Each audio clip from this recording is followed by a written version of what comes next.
বাংলা নতুন বছরের শুরুতে ব্যবসায়ীদের লাল সালু মোড়ানো নতুন খাতায় লেনদেন হালনাগাদ করা শত বছরের পুরনো ঐতিহ্য। নববর্ষকে বরণ করে নিতে নানা প্রস্তুতির সঙ্গে এ পুরনো রীতি ধরে রাখতে বিভিন্ন দোকানপাটে চলে ধোয়া মোছা সহ রঙের কাজ। বান্ডেল থাকলে প্রতি সেনমানিতে টাকা বাঁচবে। বিকাশ সেনমানি বান্ডেল কিনে জিতুন প্রতি লেনদেনে। এতে কর্মচারীদের মাঝে কাজ করছে বাড়তি আনন্দ।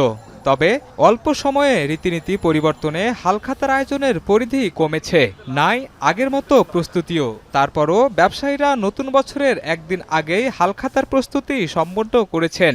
দমাচা হয়েছে, মোটর রং পালিশ মোটামুটি শেষ হয়েছে। সামনের যে পয়লা বৈশাখ সেগুলোকে কাস্টমার আসবে, আমরা তাদেরকে মিষ্টিমুখ করাবো। পয়লা বৈশাখ উপলক্ষে আমরা কাস্টমারদের মক করি, গিফট দেই, তারপরে তাদের দেনা পাওনা সম্বন্ধে আইডিয়া দিই।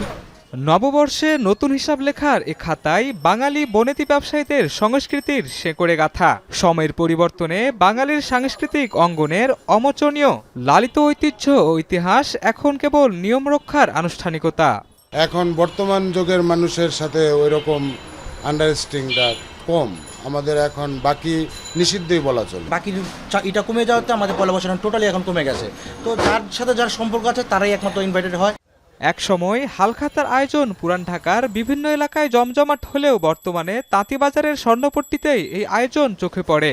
ব্যবসায়ীরা বলছেন, বাকির প্রচলন কমে যাওয়ায় হালখাতার ঐতিহ্য কমে আসছে। তবে এখন পাওনা আদায়ের বাইরে ক্রেতাকে করা হয় মিষ্টিমুখ।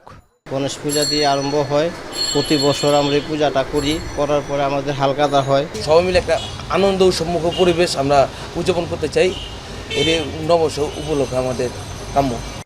রীতিরীতি পরিবর্তনে কমেছে লাল সাদা টালিখাতার কদর। হালখাতার আগে টালিখাতার চাহিদা থাকলেও এ পেশার সঙ্গে জড়িতরা বলছেন কমেছে বেচা বিক্রি। অন্যদিকে হালখাতার সঙ্গে জড়িয়ে রয়েছে মিষ্টির সাধু রসদ। আপ্যায়ন করানোর প্রধান পদে নেই আগাম ক্রয় আদেশ। আগে অর্ডার পড়তো প্রচুর, এখন অর্ডার নেই। এখন রানিংয়ে সবাই হালখাতা করে, যে কয়েকটা দোকানদার করে রানিংয়ে। হিসাব খাতা বেচাকিনি বা ওই আপনার কেনাকাটা একটু কমছে, খাতা হালখাতা একটু কমছে। এখন বর্তমানে দাম বেশি একটু, তারপরও বেচাকিনি কাস্টমারও কম, বেচাকিনি একটু কম। পুরান ঢাকার বনেদি ব্যবসায়ীরা স্মৃতিচারণ করে বলছেন, দূর অতীতে ব্যবসায়ী খাতা খোলার বাইরে পারিবারিকভাবে আয়োজন করে সবাইকে মিষ্টিমুখ করা হতো ওই দিন। তবে ঢাকা বিষয়ক গবেষকরা মনে করেন, বাংলা সন মিল রেখে অর্থ বছর গণনায় ফিরতে পারে হারানো ঐতিহ্য। বন্ধু বান্ধব, আত্মীয় স্বজন এরা ছিল, বা মনে করেন যে শহরের সম্মানিত লোকজন যারা আছে তারা, তো তাদের সাথে তো হালখাতা রিলেশনের কোনো ব্যাপার নেই। বাংলা নববর্ষ মানে বৈশাখ চৈত্রতে যদি অ্যাকাউন্টিং সিস্টেম করে তাহলে অটোমেটিক ফিরে আসবে, আবার সাম্প্রদায়িক চরিত্র থাকবে, সার্বজনীন হবে তখন। হালখাতার আয়োজনে ভাটা পড়লেও ঐতিহ্য ধরে রাখতে এ উপলক্ষে মূল্য ছাড় দেবেন পুরান ঢাকার স্বর্ণ ব্যবসায়ীরা। নববর্ষ ঘিরে হালখাতার যে আয়োজন সেটির আবেগ এখন অনেকটাই কমে এসেছে। পাশাপাশি কমেছে এটির বেশ কিছু রীতিনীতিও। একসময় পুরান ঢাকার শাঁখারী বাজার, তাঁতিবাজার ঘিরে হালখাতা আয়োজনের বিশেষ একটি আয়োজন বস্তু। বর্তমানে সেটি এখন তাঁতিবাজারের শুধুমাত্র স্বর্ণপট্টিতেই বিরাজমান রয়েছে। কমেছে এটির অনেক জৌলুসও।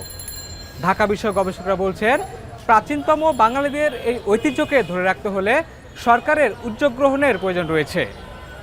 শাহিনুল ইসলাম সাগর, এখন ঢাকা।